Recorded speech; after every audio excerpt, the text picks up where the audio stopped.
여러분과 소통하고 싶습니다. 안녕하세요. 막나의 토끼입니다. 오늘은 전산형 기계제도 기능사 필기 2016년 4차에 나온 54번째 문제를 풀이해 드릴 건데요. 언제나 말씀드렸듯이 풀이에 부족한 것이 있거나 질문이 있으시면 댓글로 부탁드리겠습니다. 그럼 시청에 앞서 구독과 좋아요 부탁드리며 영상 시작하겠습니다.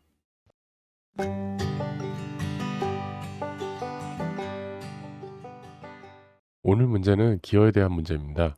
필기를 준비하시는 분들은 오늘 내용을 좀 알아두시는 것도 큰 도움이 되실 겁니다. 그럼 문제를 한번 읽어볼까요? 다음 표준 스포 기어에 대한 오목표의 전체 이 높이는 몇 밀리미터인가? 이렇게 되어 있죠. 기어에서 가장 중요한 것은 모듈과 이빨 숫자입니다. 이것만 있어도 지금 나머지 값이 어느 정도 나오거든요. 피치원의 지름은 모듈 곱하기 이수고요. 전체 이 높이는 이제 피치원에서 n만큼 높아지면은 전체 이 끝원의 높이가 이 끝원의 지름이 되는 거죠.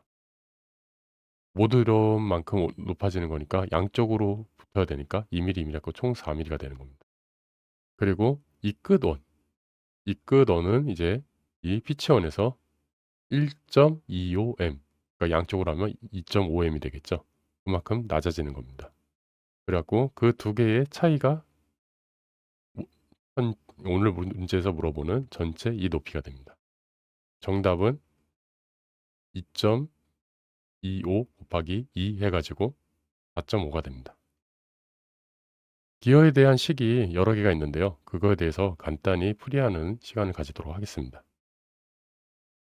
지금 이거는 이제 기어에 나오는 공식들인데요. 제가 아까도 말씀드렸듯이 가장 먼저 봐야 될 게 모듈과 이빨 숫자거든요. 이수라고 그래 가지고 이 두 개만 있으면은 일단 PCD가 서로 곱하면은 PCD가 만들어진 거죠. 피치원의 지름이라고 합니다. 피치, 서클, 디아미터 해 가지고 피치원의 지름인 거죠. 그리고 여기서 아까 말씀드렸듯이 1.25m 한쪽이죠. 근데 양쪽이기 때문에 2.5가 되는 거예요. 그렇게 돼 가면 이프리 원이 나오는 거고 이 피치원에다가 그대로 모듈만큼 어 모듈만큼 올려주게 되면은 그게 이제 전체 이 끝원의 높이가 되는 거죠. 보시면 아시겠지만 그러니까 외접 기어의 키 우리가 아는 일반적인 스포 기어죠. 내접 기어도 있겠지만 거기서 봤을 때 모듈만큼 외접 기어의 기준으로 했을 때 양쪽이니까 2m이 되는 거예요. 외접 기어는 더해 주고 내접 기어는 빼 주고 이런 식으로 되는 거죠. 물론 이것도 이제 뭐 이프리온에 왔을 때는 또 이제 달라지겠죠. 내적 기어, 외적 기어에 대해서 이 표가 이제 조금 잘못 만들어진 거긴 하네요. 전체 이높이를 했을 때는 한쪽만 보는 거죠. 그렇기 때문에 피치원에서 m만큼 높아지니까 1m이고 그리고 반대쪽으로 1.25만큼 내려오니까 1.25m 해 가지고 둘이 더해서 2.25m이 되는 거예요. 전체 이높이가 2.25m이 되는 거죠. 2.25m이고 오늘 문제를 한번 보시면은 모듈이 2로 되어 있습니다.